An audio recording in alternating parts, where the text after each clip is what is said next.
Sup nerds, I'm CuppaJoey and welcome back to another episode of r/entitled parents. Now, this one is going to be slightly different, as normally I cover a few stories. This time I'm only going to be covering one. As you can imagine, it's a little bit past Halloween, so it's to do with Halloween. It's a long one, and I figured I just had to have one freaking episode concentrating on this one story, so I hope you enjoy. A Karen tries to bully me into giving her spawn candy. I accidentally shatter her marriage. Okay, so I'm a frequent cruiser this subreddit, but I never thought I'd actually have my own story to tell on it. I'm still not completely convinced if it wasn't a fever dream, if not a neighbour dropping by to ask me what the hell happened last night. I probably would have dismissed it as a fever dream. But enough preface, let's get into it. So I was hoping thanks to the plague, this wouldn't be a problem, but the kids in my neighbourhood keep coming to my door on Halloween for candy. Small note from your lovely narrator, not a single kid came round mine, and thank goodness, because I assumed the same thing and didn't frickin' prepare. Every year, I tell them that no, I am not giving it out and to go somewhere else. Oh, that's sad. I actually really like giving out candy on Halloween. Like, you know, just like going, oh, what lovely costumes you got, and seeing all these little kids getting happy and going, thank you, as you give them the sweets. Like, there's just so much joy in, like, spreading happiness. I don't know. Like, I don't know why people dislike it so much. I guess if you feel uncomfortable with people coming to your house, then yeah, that's completely understandable. But for me, I just like giving that little bit of joy, I guess. I've gone so far as to put out signs telling them to shove off and leave me alone every October, but the little bastards just seem to take it as a challenge. Yeah, okay, so if somebody has signs on their house saying don't come, then, you know, don't go to their house. They'll repeatedly ring the doorbell until I come out or get bored. Once they went 5 whole minutes before they went away, or keep coming back to my place after I tell them no, hoping I'll change my mind. I never do. This year, one particularly persistent little brat from the next cul-de-sac over, who's made it her mission to wear me down for candy every year, rings a doorbell and I tell her nicely, or as nicely as you can tell someone who repeatedly ignores the big red sign saying that my house is not for trick-or-treating, that I don't have any candy. She looks at me with what she probably thought were adorable puppy dog eyes and asks me if I would mind checking. I tell her that there is absolutely no candy in my house, nor will there ever be. That was a lie, but she doesn't know that. The little monster gets it into her head that I'm lying and keeps asking me if I'm sure. I tell her that I'm diabetic, I'm not, but she apparently doesn't know what that means. One Google search on my phone later, and she accuses me of lying about having it. I am, but that's not the point. I suppose I could have just given her a Hershey bar, which are gross and literally taste of vomit, but I really didn't want her spreading the triumphant news to all the other little monsters of how she finally got the mean lady to succumb to her will at the risk of any of them following in her example.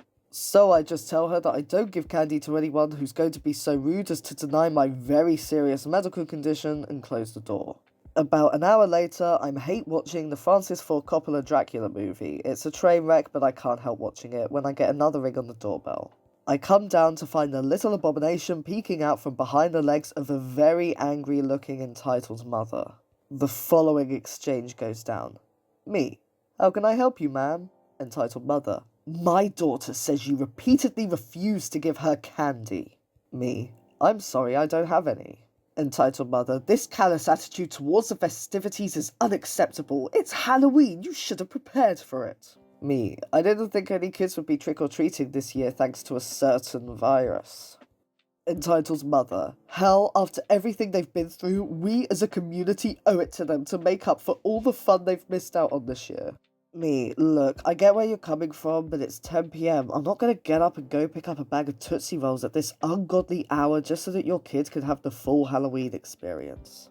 It's here that Mummy Dearest takes it upon herself to give me a lecture on the importance of participating in the community. I told her that maybe if she wasn't such an entitled Karen, her husband would be more eager to participate in the bedroom with her instead of me. This is where I may have kind of been an a-hole.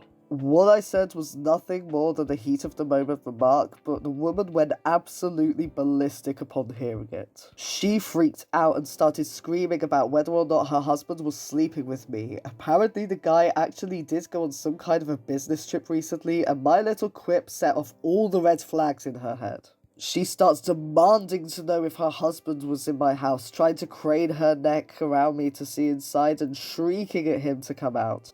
At this point, I'm tired. I'm on the verge of a food coma from all the grocery store goodies I've binged on, and I'm 100% done with all of this. So, I tell her to come back with a warrant and shut the door on her in spite of her attempts to wedge her way in. I can still hear her meltdown on my way up the stairs, now joined in disharmony with her daughter demanding to know what's going on. I look out the window of my bedroom to see her angrily punching in a number on her phone and dialing up who I think was her husband.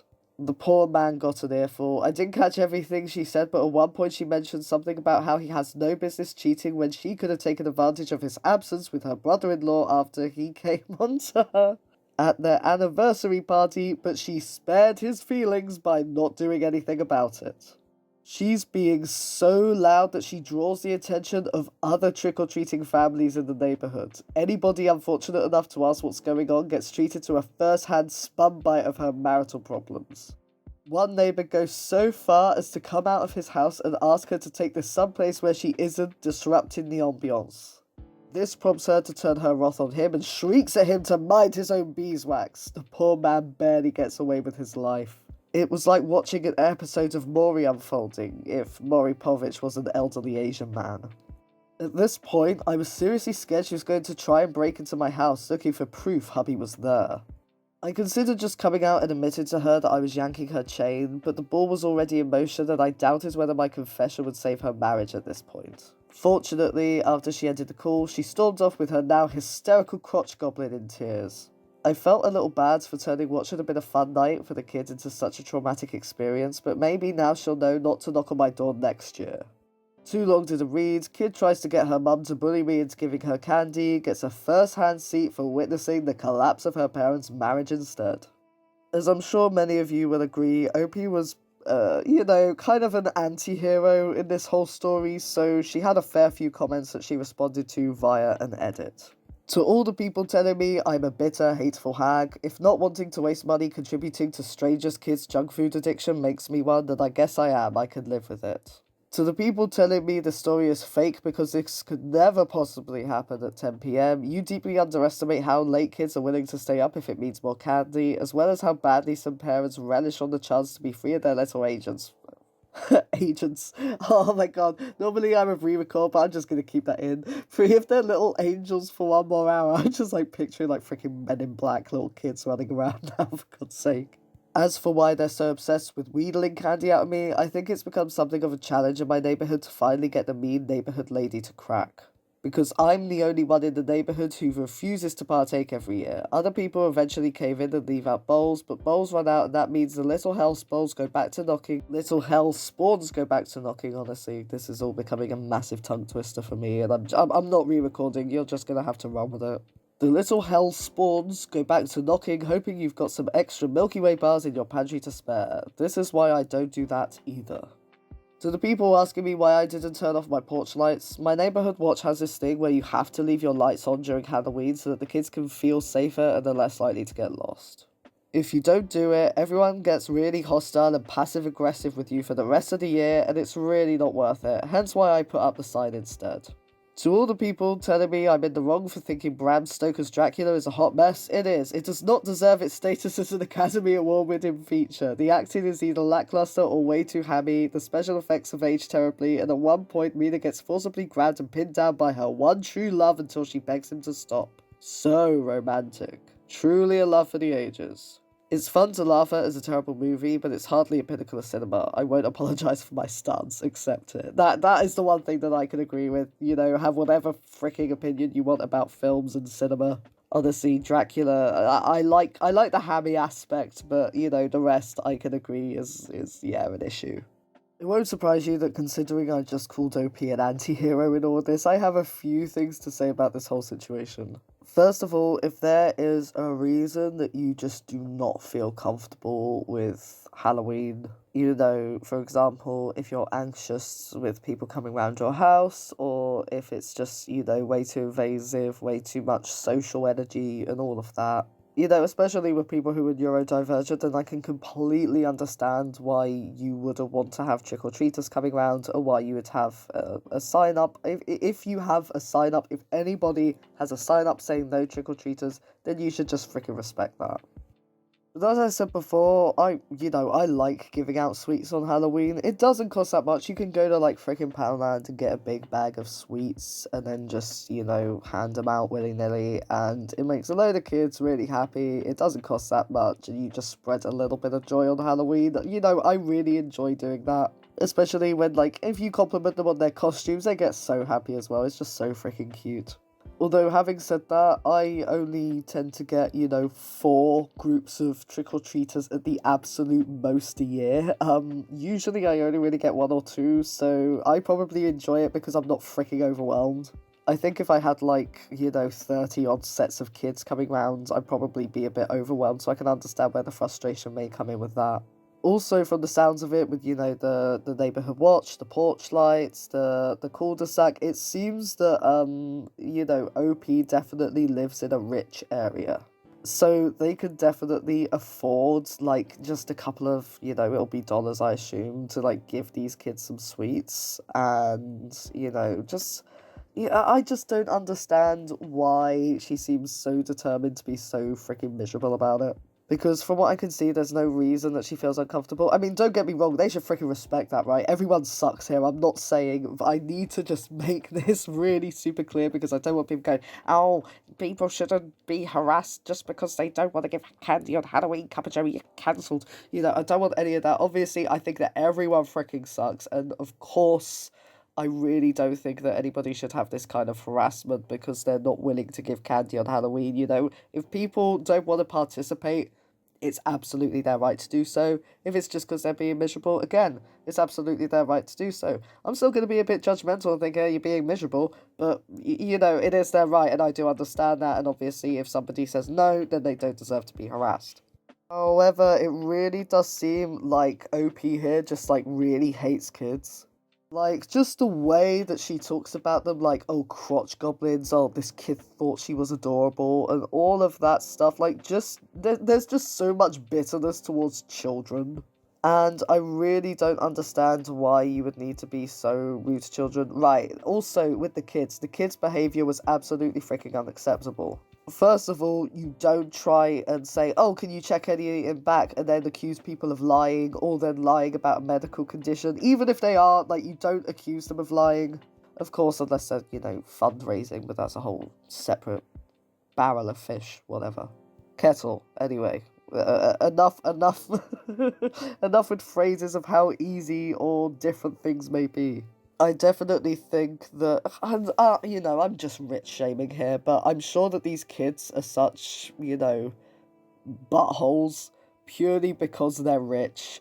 It's in a rich neighborhood, there's a cul-de-sac nearby, they have porches. I mean, you do not live in that kind of a neighborhood without having, like, a substantial amount of wealth. And, rich kids are generally, not the best behaved. So I'm pretty sure that, it was the Karens who, like, egged their kids to go on and do all that. And then the fact that the Karen went over going, why can't you just do this? I mean, yeah, I agree with Karen to do with the sentiment, but, you still don't act that way. That's completely unacceptable. You're definitely not entitled to anyone's sweets.